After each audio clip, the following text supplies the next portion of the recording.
Bonjour et bienvenue sur No Limit Sécu, le podcast francophone hebdomadaire dédié à la cybersécurité.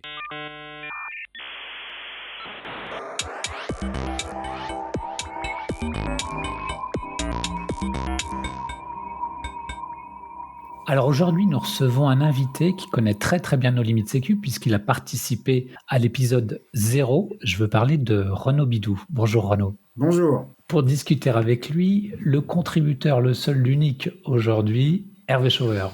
Bonjour. Alors Renaud, est-ce que tu veux bien te présenter en 2 mots? Ça va être un peu plus long que 2 mots. Je travaille dans la sécu depuis toujours, et même avant de travailler d'ailleurs.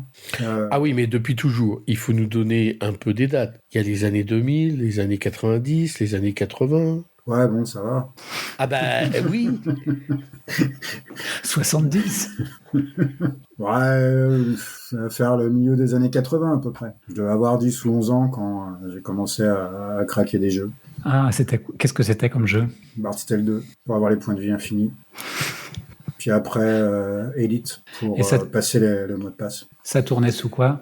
Sur PC, MS-DOS. J'ai jamais eu un vrai PC. Enfin, si, j'ai toujours eu des vrais PC, justement. J'ai jamais eu des trucs de jeu. Et c'est pour ça que j'ai pas de Mac, d'ailleurs. T'avais un débugger? Comment tu faisais pour avoir les points de vie infinis? Ouais, debug. C'est le debugger intégré. Donc ça a été tes premières acquaintances avec la cybersécurité? Tout à fait. Et tu copiais les jeux sur disquette, ça marchait comment? Ah bah oui, ça, après... mais ça c'est pas de la sécurité. C'est du piratage de jeu. C'est rien d'extraordinaire. Donc, je me souviens plus comment ça s'appelait, parce que le Discopy, évidemment, marchait pas. Donc, j'avais chopé un autre utilitaire sur MS-DOS, mais honnêtement, je me souviens plus, qui faisait vraiment une copie bit à bit. Alors que Discopy, il manquait, il me semble, un MBR ou quelque chose comme ça, et du coup, ça passait pas les tests de sécurité, et donc les jeux copiés ne marchaient pas. D'accord, donc tu as commencé, après tes études, qu'est-ce que tu as fait? J'ai commencé comme consultant. Alors là, on va couper. J'allais dire les saletés sur les consultants. Et c'est bon, on peut remettre. Suite à mes études, j'ai commencé assez rapidement comme consultant. En sécurité, bien entendu, où j'ai par exemple designé l'infrastructure sécurité de l'ISP que montait CGT, sur laquelle d'ailleurs Hervé, qui était déjà un mythe, était intervenu une journée. Et pour moi, c'était voir. Mais on m'avait pas laissé le voir, j'étais qu'un consultant, c'était le chef de projet qui avait le droit de le voir. C'est comme ça. Faut se rappeler que lorsque Hervé Schauer arrivait quelque part, c'était vraiment un événement. Arrêtez. Aujourd'hui, la personnalité qu'on interviewe, c'est Renaud Bidou. C'est pas Hervé Schauer. Renaud. Alors, je suis vraiment très déçu que les gens de CGTEL ne permettent pas à leurs prestataires qui faisaient concrètement le travail pour eux d'accéder à ces journées. Enfin bon. Voilà, c'était les grands comptes de l'époque. Qu'est-ce qui t'a marqué à cette époque? Moi, personne n'y connaissait rien. En même temps, ça n'a pas vraiment changé, mais au moins les gens au moins ne faisaient pas semblant de savoir. Ils savaient même pas que la sécurité c'était un vrai concept et quelque chose d'important. Donc, Oui, parce que là, tous ces projets de connexion Internet, on était à la fin des années 90. Oui, c'est ça. Ça devait être 96, je crois, 96-97. Et puis après, je travaillais chez un intégrateur. Donc, pour les gens qui connaissent pas le milieu, les éditeurs font des logiciels ou hardware, et ces derniers sont effectivement vendus, installés et maintenus en général par ce qu'on appelle les intégrateurs. Donc, c'était un petit intégrateur et chez qui je fais, on va dire, mes premières armes avec des produits industriels à l'époque. Forcément, c'était le firewall qu'on peut imaginer, mais déjà quelques outils assez intéressants de supervision, etc., qui commençaient à... C'était vraiment le tout début. Est-ce que tu as installé des WAF? Non, j'en ai installé qu'un. Ah si, j'ai installé une fois un Gauntlet. Puis après, quand j'étais chez Denial, oui, j'en ai installé quelques-uns. Est-ce que tu regrettes cette époque des WAF? Non, ça fait partie d'une évolution. Il y a différentes étapes. D'ailleurs, je me souviens d'une personnalité très connue qui était énormément pour les firewalls en mode proxy, donc mandataire, plutôt que les reverse proxy. Mais donc ouais, Hervé, je me souviens déjà, t'avais ce discours-là. Et donc le WAF, finalement, ce n'est que Non, mais le fan du WAF ici, c'est Johan. Hein. Mais donc oui, ça fait partie d'une une chaîne d'évolution. Aujourd'hui, je pense que c'est un petit peu dépassé, à part pour faire vraiment du clean pipe. Mais néanmoins, ça fait partie de ça. Mais ça, c'était plus tard, puisque entre justement cette période-là et mon passage chez l'intégrateur, j'ai également monté le premier SOC en France. Donc ça a été une sacrée expérience. J'étais troisième dans le monde. Il y avait Counterpane et ISS. Donc pareil, c'était 99. Et comment ça s'appelait? Parce que SOC, ça n'existait pas, le terme SOC. Non, on disait Security Operations Center. Mais bon, ça revient à peu près au même. Il n'y avait pas vraiment. Ah ouais, quand même, il y avait déjà cette terminologie qui. Tout à fait, ouais. Oui, en fait, ça venait de Network Operations Center qui était déjà là. Oui, NOC, oui. Donc en fait, on avait transformé NOC en SOC, en Security Operations Center. Puis il y en avait quand même deux, c'était des gros. Enfin, ISS et Counterpane. Counterpane, c'est Boschneier, donc c'est pas n'importe qui avait fait ça. Oui, mais je vais pas faire ma frime parce que moi j'ai eu la chance à la fin des années 90 de visiter Counterpane. Ah ouais. Ben oui, dans la Silicon Valley, oui. Oui, bon, j'ai passé du temps là-bas entre 98 et 2002. Donc oui, j'ai visité. C'était une start-up qui frimait pas mal. Hein. Voilà, oui, c'est vrai. Ah non, c'est vrai, Counterpane. Non, mais de toute façon, on se la pétait pas mal. Oui, toutes les boîtes se la pétaient pas mal. Mais bon, c'est pire aujourd'hui, hein, parce qu'il y a moins de contenu derrière. Ouais, je me rends compte. Et tu as une anecdote rigolote à partager avec nous sur cette époque? Est-ce que vous avez détecté des attaques? Ouais, on a détecté Code Red.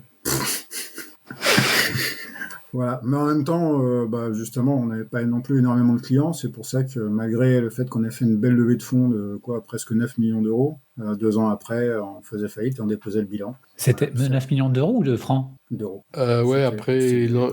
on c'était la bulle en euros. Donc, sur des slides, sur des slides, ça passait bien et on avait de l'argent. Donc c'était en tout cas une expérience assez extraordinaire. Parce que ça, comme je disais, à l'époque, il n'y avait aucune référence, donc fallait tout créer soi-même. Donc c'est là d'ailleurs que j'ai écrit un white paper qui étonnamment reste encore une référence. On le voit dans certaines conférences. Parfois les gens me contactent pour savoir s'ils peuvent l'utiliser. Je ne sais même plus s'il est encore accessible, celui probablement. Qui s'appelait Concept Opération d'un Security Operations Center. Donc c'était vraiment, en tout cas, on pouvait vraiment faire de la recherche et ce genre de choses. Donc suite à ce brillant succès, j'ai remonté une boîte qui faisait en gros, je prenais toute la technologie, je l'embarquais dans une appliance, ce qu'on appelle la SOC Box. Voilà. Au bout de 2 ans, le résultat était un peu le même. Donc c'est là que je me suis rendu compte, le début de la sagesse, c'est d'être conscient de ses limites, que j'étais peut-être un bon employé, mais a priori pas un bon entrepreneur. Donc j'ai travaillé après dans une société un peu plus grosse qui faisait pas mal de choses et qui venait de racheter un IPS. Non, mais pour revenir sur cette période, est-ce que tu crois pas que c'est l'associé ou les associés que tu as eu ou que tu n'as pas eu? Puisqu'en fait, toi, tu es la partie technique, directeur technique, recherche, conception, innovation. Mais s'il n'y a pas une partie managériale, commerciale, administrative, il manque un morceau. Est-ce que c'est pas ça qui t'a manqué? Si, probablement. En tout cas, le côté commercial, c'est certain. Mais bon, ça fait partie de l'ensemble. Un bon entrepreneur sait bien s'entourer. Voilà, ce n'est pas mon cas. Donc... au bout d'un moment, on arrête d'insister. Hein. On se vient de se prendre la tête, se cogner la tête contre les murs, c'est bien, mais au bout d'un moment, faut passer à autre chose. Et donc c'est pour ça que après, je suis rentré dans une entreprise qui faisait pas mal de choses plutôt dans le réseau et qui venait de racheter un IPS. Donc ils avaient besoin de quelqu'un pour faire ce qu'on appelle aujourd'hui un solution architect. Donc en gros l'expert technique sur toute la région Europe, Middle East, Africa. Donc, comme ça, j'ai vu le pays. Oui, donc là c'était un peu un retour à l'intégration, mais chez un éditeur en particulier pour pouvoir correctement intégrer leurs produits dans les réseaux des clients. Alors, c'est l'intégrer, mais c'est aussi le vendre. En fait, c'est toutes les réunions stratégiques quand il fallait vraiment présenter les bits and bytes. à la base, c'était une société de réseau, donc ils connaissaient Ah oui, rien donc à la c'est sécurité. avant-vente, quoi. Et également les déploiements critiques, les tests, le support des clients les plus importants. Quand il y avait un problème, il fallait aller sur site. On m'appelait la A-Team, équivalent de l'agence touristique. Donc tous les trucs un peu foireux, c'était pour moi. Surtout quand c'était au bout du monde, Bon, Afrique du Sud, Turquie. au moins l'avantage, c'est que comparativement à tes projets d'entreprise personnelle, tu étais sans doute beaucoup mieux rémunéré. Oui. Ouais, quoique, quand on a élevé beaucoup d'argent, on s'est bien gavé, hein, bien entendu. Ah, d'accord. Bon. Ok. C'est pas mon pognon, donc c'est bon. Et après, oui, effectivement, c'est certain que là, c'était plus intéressant. Puis un jour, il y en a un qui me dit, écoutez, moi, c'est une société française qui a un très beau panel de clients, qui a déjà, à l'époque, devait avoir 8 ans. Mais la technologie est vieillissante. Dans 6 mois, il n'y a plus de cash.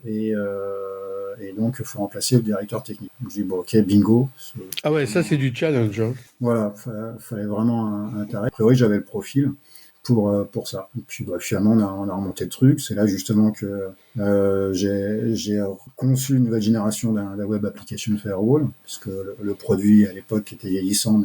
Et puis ça a très bien marché. Et puis on va dire qu'on a eu un certain nombre de désaccords au niveau de la direction, donc je suis parti. Et j'ai rejoint cette fois une très grosse société japonaise de sécurité, toujours.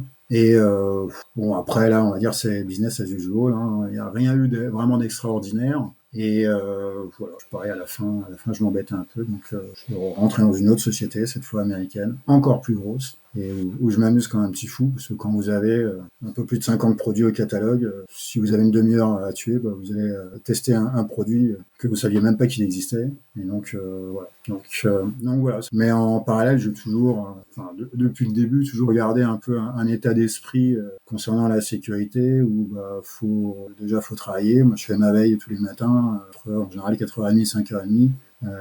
Je fais ma veille, donc, je regarde tout ce qui est sorti. C'est marrant ça, la majorité des informaticiens, enfin ce sont des sociologues qui analysent ça, la majorité des informaticiens sont lève-tard, couche-tard, et toi t'es lève-tôt. Ouais, mais couche-tard aussi, donc ça va. Ah oui, mais couche-tard, lève-tôt, à un moment donné tu craques. On en parlait avec Johan, et il m'a dit, faut que tu dormes plus. Je lui ai dit, tu sais, j'ai déjà une femme à la maison qui me le répète, donc ça va. Donc oui, c'est vrai que là, nos auditeurs ne me voient pas comme ça. On me donne 65 ans alors que j'en ai que 30, mais tout va bien. Bientôt 30. Bon, et en dehors des entreprises que tu as pu rejoindre, etc., tu as quand même pas mal de projets personnels. Pour moi, un des éléments clés, c'est un des points du credo des hackers, c'est keep the hands-on imperative. Toujours avoir les mains dans le cambouis. Je crois pas qu'on puisse faire de la sécurité quand on n'y connaît rien ou quand on commence à perdre le contact avec la réalité qui reste une réalité technique. On peut mettre toutes les certifications, tout ce qu'on veut. Si on sait pas de quoi on parle, on va pas y arriver. Et donc, c'est pour ça que j'ai toujours mené un certain nombre de projets personnels. Alors, soit, au tout début, par exemple, j'ai énormément contribué à NISC, du numéro 2 au 43 ou quelque chose comme ça. J'ai participé aussi à la création du STIC. Le fondateur, ça reste Frédéric Rénal avec une équipe, et moi j'étais plutôt le trublion à côté. Par exemple, j'ai modéré la première run session, la run session du tout premier STIC. Mais bon, donc je faisais un peu partie de la bande. Je fais partie de quelques groupes de recherche en sécurité informatique, on va dire. Voilà, différents projets, et puis là, plus récemment, j'ai les derniers projets qui m'intéressent, je les ai regroupés sous un seul sceau, une seule marque entre guillemets qui s'appelle Paracyberbellum. Sur paracyberbellum.io, on va trouver à peu près tout ce sur quoi je travaille. Il y a encore pas mal de choses qui sont pas en ligne parce que c'est un coût trop cher à mettre sur Amazon. Mais en général, tout ce que je fais, je le partage. Donc tout ce qu'on trouve là, par exemple, typiquement, il y a une bibliothèque, il y a quelques 6000 documents. En fait, c'est tous les articles que je lis le matin, je les mets dans une base, comme ça on peut consulter avec le résumé, la classification qui va bien. On peut, comme je fais ma veille, toutes les semaines, du coup, je la publie. Ça, on va le trouver dans la review. On va trouver des outils, parce que j'ai toujours besoin d'outils en ligne parce que on est chez un client, on a besoin de connaître son excuse-moi, Renaud. Quand tu fais ta veille, est-ce que c'est une succession de liens ou est-ce que tu commentes, est-ce que tu enrichis Non, c'est une succession de liens avec un résumé. D'accord, un résumé quand même. Après, il y a une classification. Donc, ça permet de chercher dans sécurité applicative, tout ce qui concerne, je sais pas, cross-site scripting ou ce genre de choses. C'est paracyberbellum.io ? Ouais. Aussi, c'est vrai, il y a 10 ans, j'ai créé un compte Twitter qui s'appelle XSS Payloads, et donc il commence à avoir pas mal de followers. Donc, il y a un site web que j'ai pas mis à jour depuis, je sais pas combien, et donc je vais faire une nouvelle version pour les 10 ans, là, au mois de novembre. Voilà, bon, qu'est-ce que c'est XSS Payload ? En fait, c'est un compte Twitter qui traite essentiellement des payloads, des impacts du cross-site scripting. Et donc, comment ça se passe ? Quelles sont les interactions que tu as avec les followers ? Aucune. Moi, je pose des trucs, puis s'ils sont pas contents, ils se cassent. Ouais, il y en a qui râlent toujours, c'est pas le bon crédit. Enfin, tu crois vraiment que ton cross-site scripting, là, le code, j'étais regardé en tout Internet pour voir qui était le premier à l'avoir posté. Non, mais ça va, quoi. Non, mais tu peux expliquer en 2 mots à quoi sert ce compte, ce que les gens y trouvent, etc. Ah bah ils y trouvent en fait tout ce qui concerne vraiment le cross-site scripting. Donc des payloads, des techniques d'évasion, puis quand il y a des articles vraiment intéressants comme là ce matin j'en ai trouvé un avec un client-side template injection qui était vraiment vraiment balèze parce que le type devait faire ça à coup de 4 caractères. Donc finalement il va générer tout un cross-site scripting à partir de template injection de 4 caractères. Enfin, il a 8 caractères, mais une template injection ça commence par les parenthèses, l'autre saloperie là. Hop, et ça termine aussi, donc finalement il ne reste que 4. Donc il arrive à chaîner ça, enfin c'est assez diabolique. Donc voilà, c'est le genre de choses qu'on va trouver. Et puis a priori ça plaît, quoi.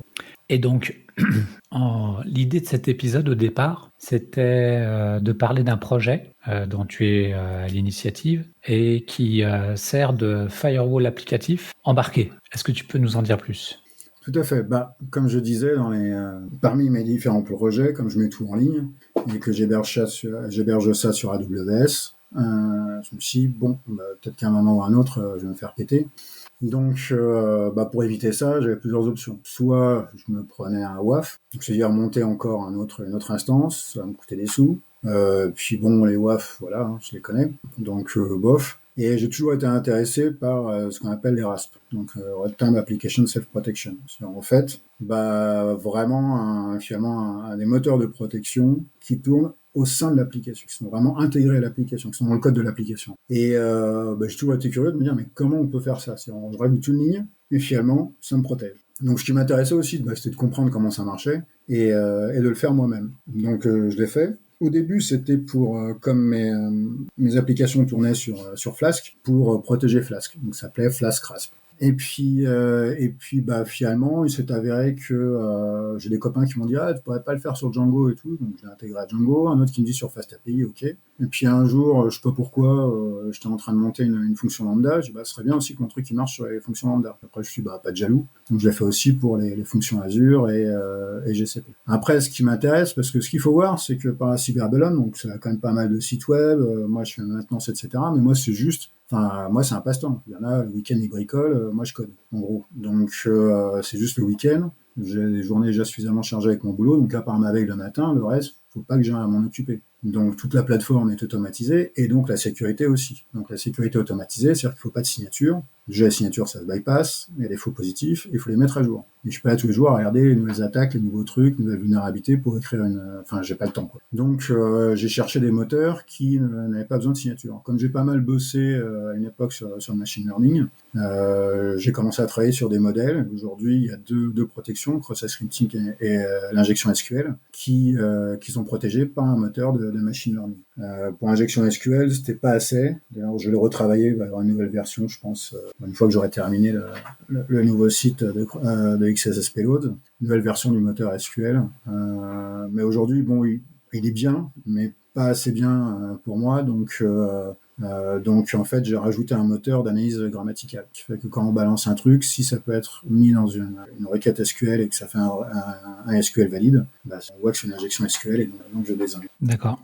Et la partie machine learning, c'est du machine learning supervisé, j'imagine? Oui, bien sûr. En fait, c'est pas très dur de trouver des tas de payloads, que ce soit en cross-site scripting ou en SQL injection. Donc, j'ai la première partie. Après, il faut trouver on va dire les trafics légitimes. Donc, puisqu'il faut faire apprendre ce qui est légitime, ce qui l'est pas. Et c'est là que c'est un peu plus compliqué, parce qu'il faut avoir un trafic légitime qui est représentatif. Et on peut pas le faire à la main, parce que, par exemple, pour le cross-site scripting, j'ai un peu plus de 10 000 payloads. Donc, je vais pas écrire 10 000 payloads légitimes à la main. Si je fais un truc de génération automatique, ça va pas forcément, enfin, ça va être un truc de génération automatique, mais il faut le travailler pour avoir finalement ce qui est vraiment représentatif d'un payload légitime dans différents contextes. Donc c'était là en fait qui était la plus grosse difficulté. Après, j'ai fait tourner plusieurs modèles pour voir qui était plus efficace. Donc c'est ce qu'on appelle de la classification. Hein. Ça c'est une attaque, ça s'en est pas. Et donc j'ai essayé. On commence par le début, hein, donc par la régression linéaire. Après on essaye des moteurs un peu plus subtils. Tels que les SVM, etc. Et finalement, comme d'habitude, ça finit toujours en random forest, qui est toujours le plus efficace. Ça l'est parce que j'ai pas énormément de features. Enfin, je me souviens plus exactement, mais je dois avoir quelque chose comme 3 ou 4 000 features. Donc, en termes de performance, c'est un impact minime. Oui, ce qui est aussi important dans cet outil, c'est la performance. Comme je disais, je tourne sur Amazon, donc c'est que des Amazon Micro. Donc un CPU, 1 Go de RAM. Donc il n'y a pas un truc qui avait besoin de son propre CPU et qui allait me bouffer 3 Go de RAM, etc. C'était vraiment optimisé. Mais c'est pour mes besoins. Hein. C'est ça qui est important. C'est de savoir que, oui, c'est sur GitHub, sur PyPI, ce que vous pouvez l'utiliser, pas le vendre, mais l'utiliser. Mais il faut savoir que ça a été fait pour les besoins de ma plateforme. Et comment ça se configure ? Eh bien, déjà, par défaut, il y a une configuration qui, en général, fait le boulot. Sinon, 2 options. Soit un fichier JSON, donc, qui est dans le répertoire, soit on peut se connecter à un serveur. Donc, le serveur, lui, je l'ai pas fourni, mais il y a toute la documentation, tout le protocole. Donc, on peut créer son propre serveur. Et après faire en sorte que quand l'application est lancée, l'agent va se connecter à une URL qu'on fournit dans la configuration avec une clé. Hop, ça va aller chercher et ça récupère la configuration. Et donc après, quand on est en mode serveur, il y a un système de heartbeat où il va régulièrement renvoyer même ses métriques, donc la télémétrie, enfin que ce soit utilisation CPU, machin, etc. Va renvoyer les répertoires. Enfin, finalement, c'est quelque chose. J'ai tellement enrichi à la fin qu'il y a pas mal de choses. Et là, je conseille de lire la doc. Je me suis aussi bien embêté à écrire une doc assez complète. Bon, tout ça, de toute façon, ça se trouve sur le site web, hein, pirasp.paracyberbellum.io. Ah oui, c'est tout dans le domaine Paracyberbellum. Ouais, c'est avec des chapeaux. Oui, voilà, avec des sous-domaines. Ok. Voilà. Même XSS Payloads, avant c'était xsspayloads.com, maintenant c'est xsspayloads.paracyberbellum.io. Donc en gros, on va sur paracyberbellum.io et là on a les liens vers tout. Et Paracyberbellum, ça date de quand ? Ça va faire 1 an que je me suis dit, tiens, je vais faire un truc comme ça. T'as le temps de faire tout ça ? Je te dis déjà le matin en général de 4 à 6 ou enfin ça dépend quand je vais au sport ou pas. Mais sinon de 4 à 7. Et puis le week-end, pareil quoi, tous les jours. Mais t'es un surhomme, c'est impressionnant. Non, je crois pas. Ah bah si, là c'est... Non, mais c'est une passion, c'est comme ça. Hein. Il y a bien qui se lèvent à 4h du mat pour aller bricoler leur mobilette. Bon, voilà. Moi, j'y vais pour coder un truc sur... Je peux développer enrichir ma plateforme de SecOps Paracyberbellum, il faut bien que je surveille mon truc. Donc, mais c'est juste une passion, hein. C'est pour moi. Et est-ce qu'il y a d'autres gens qui contribuent à ce projet ? Non, une fois je me suis fait avoir sur GitHub, avant j'utilisais juste comme un système de backup. Donc il y a un mec qui a proposé un push pour, je sais pas, corriger une typo. Je dis, ok, vas-y dans la doc. Et maintenant il apparaît comme un contributeur. Enfin, je regarde comment on fait pour le lourder, parce qu'il a mais voilà. Mais sinon non, il y a que moi, c'est pour mes plateformes. Donc après, c'est ouvert, je sais pas comment ça marche. On verra bien essayer de mettre un truc sur GitHub. Tu sais s'il est utilisé par d'autres personnes ? Là, j'ai regardé tout à l'heure, à peu près un clone différent par jour. Donc, je sais pas. Pour être très honnête, j'espère pas trop. Après, ça fait faire du support. 30 ans dans la sécu et donc dans l'informatique, on sait très bien qu'à partir du moment où quelqu'un commence à utiliser un truc, ça pète. Hein, donc, Non, mais là, en passant dans nos limites sécu, tu es conscient qu'il y a des gens qui vont tester. Oui, mais c'est le risque et péril. Comme je l'ai dit à Passe de Sainte, moi, ça marche pour moi. C'est typiquement works for me. Donc après, n'hésitez pas, amusez-vous. Si vous trouvez surtout des techniques de bypass les moteurs de sécurité, alors là, il n'y a aucun problème. Parce que bon, y a pas mal de subtilités. Hein. Typiquement, moi, je commence par les decoys. Decoy, c'est un peu la notion de honeypot d'autrefois. Oui, tiens, j'ai aussi participé au French Mainnet Project il y a très très longtemps. Et donc en fait, il y a un certain nombre de paths, qui sont évidemment paramétrables également, qui font que dès que quelqu'un tape dessus, pouf, le mec il est automatiquement blacklisté. C'est terminé. Alors, ce qu'il faut voir, c'est que justement, j'ai dit que ça pouvait marcher avec un serveur. Si on marche avec un serveur entre les deux, l'adresse IP blacklistée va être envoyée au serveur, et à chaque arbitre des autres agents, ils vont récupérer l'adresse et elle va être blacklistée partout. Donc, vous faites une merde sur ma plateforme, vous êtes blacklisté. Voilà. Surtout tous les serveurs de ma plateforme. Donc, c'est pour ça, moi, je l'ai fait, encore une fois, c'était pour mes besoins. Je voulais pas qu'il y ait un mec qui commence à défoncer mon truc et après taper sur un autre serveur. Donc voilà, en fait, il y a pas mal de tests en amont, des trucs tout bêtes. Hein. Mais moi, je vois combien d'attaques avec des mecs qui arrivent sur mon serveur, mais avec le mauvais champ host. Un grand classique, quoi. En gros, pour choper le vhost par défaut. Donc, ou d'autres trucs, je sais pas, ça des bypass et tout. Donc ça, évidemment, comme le champ host ne correspond pas au nom de domaine que je veux, le mec il dégage et il est blacklisté, et au revoir, merci. Donc il y a plein de trucs. Pour être très honnête, le moteur de cross-site scripting il a dû se déclencher une fois, en un an. Parce qu'en fait, les mecs qui commencent d'abord, ils se font dézinguer avant même d'avoir commencé, donc c'est même plus drôle. Tu voudrais pas supprimer ce module justement pour les voir jouer avec non, parce que je rappelle la finalité. Souvent en sécurité, justement, c'est un des problèmes. Les gens oublient la finalité. La finalité, c'est de sécuriser ma plateforme. Là, elle est sécure. La finalité, c'est de se faire plaisir. Tu l'as dit, c'est de se lever à 4h du matin pour coder. Ouais, pas me lever à 4h du matin pour récupérer ma plateforme qui s'est fait démonter. Voilà. Donc après, bon, ça, c'est un jour ou l'autre, ça va arriver. Hein. Ça, c'est la règle numéro 1 en sécurité, c'est l'humilité. Ce que j'enseignais à l'université. C'est, de toute façon, un jour ou l'autre, vous savez pas quand, vous savez pas comment, vous savez pas où, mais vous allez vous faire défoncer. Donc voilà, c'est pour ça qu'il faut aussi prévoir le pire et savoir que quelqu'un va rentrer dans votre réseau. Et voilà, là, on parle de sécurité de manière plus globale, et c'est beaucoup moins drôle. On vient d'entendre que tu étais à Pass the Salt. Tu vas plus au stick, tu vas plus... Non, je place aux jeunes. Je pense qu'on m'a assez vu. Je me suis beaucoup baladé dans ce milieu-là. J'ai fait ce que j'avais à faire. Maintenant, je fais mon truc dans mon coin et je laisse les jeunes. C'est très bien. À eux de prendre le relais. Ils ont beaucoup plus de choses à dire que nous. Enfin, que moi, en tout cas. Oui, mais tu me permettrais pas de généraliser. Tu peux y aller mais juste comme auditeur. Oui, mais bon, ça m'a passé comme ça. Ça reviendra peut-être, hein, mais bon, là, je serais vraiment le papy. Dans les choses qui reviendront peut-être, je l'ai dit en introduction, tu as participé à l'épisode 0 de No Limit Sécu. Alors, tu devais en faire beaucoup plus. Normalement, il était prévu que tu participes régulièrement. Pourquoi ? Parce que l'horaire d'enregistrement te pose des problèmes psychologiques ? Ouais, non, pas psychologique, mais justement, je passe ma journée enfermé dans ma grotte à bosser. Donc le soir, c'est plutôt pour la famille. Désolé, c'est comme ça. Donc il faudrait qu'on se mette à enregistrer vers 4h du mat. Ah bah là, ouais. En général, vers 4h30, voilà, c'est bon. Il n'y a pas de souci. Là, je pense que c'est une possibilité qu'on va étudier. On a jusqu'à 6h30. Hein. Moi, je pars à l'escalade à 6h30. Donc, Ok, Renaud, est-ce que tu voudrais ajouter... Qu'est-ce que tu voudrais ajouter en mot de la fin ? Je pense que s'il y a un mot de la fin, moi, c'est ce qui m'a toujours guidé. C'est know what you're doing. Sachez ce que vous faites. C'est pour ça que j'écris mes propres outils, que quand je vois un payload, justement, que je comprends pas, je vais chercher à le comprendre, etc. À mon avis, c'est comme ça qu'on peut vraiment progresser et s'amuser en sécurité. Si c'est juste pour demander un truc à ChatGPT, finalement, on pourrait faire n'importe quoi et ça n'a pas grand intérêt.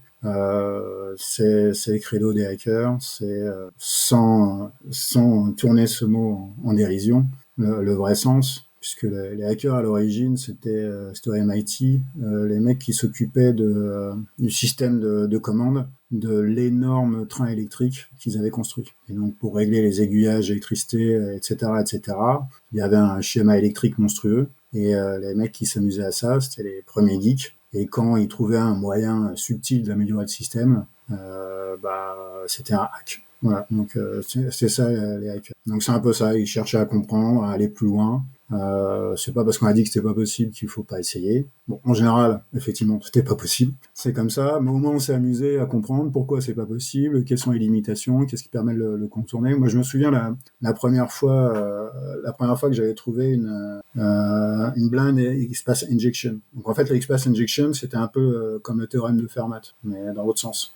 C'est-à-dire qu'on avait la théorie, mais on n'avait jamais réussi à le faire marcher. Et puis un jour, il y a une nouvelle norme de XPath, une nouvelle librairie qui est sortie, avec finalement la primitive qui permettait enfin de faire une XPath injection. Et c'était il y a longtemps, mais justement parce qu'on disait que c'était impossible, donc j'avais cherché, j'avais creusé, et puis j'ai tombé finalement sur cette fonction, et j'ai vu que du coup c'était possible. Bon, ça n'avait rien d'extraordinaire, hein, c'est juste que j'étais tombé au bon moment. Ça a été 15 jours plus tard ou 2 mois plus... Enfin, 15 jours plus tôt ou 2 mois plus tôt, peut-être que la fonction n'était pas là et j'aurais pas réussi. Donc voilà, faut savoir ce qu'on fait, il faut creuser, il faut s'amuser, il faut que ce soit une passion, quoi. Bon, après, ça peut être juste un boulot pour faire de l'alimentaire, mais pour vraiment s'amuser, il faut comprendre ce qu'on fait. Bien, avis à nos auditeurs. Merci beaucoup, Renaud.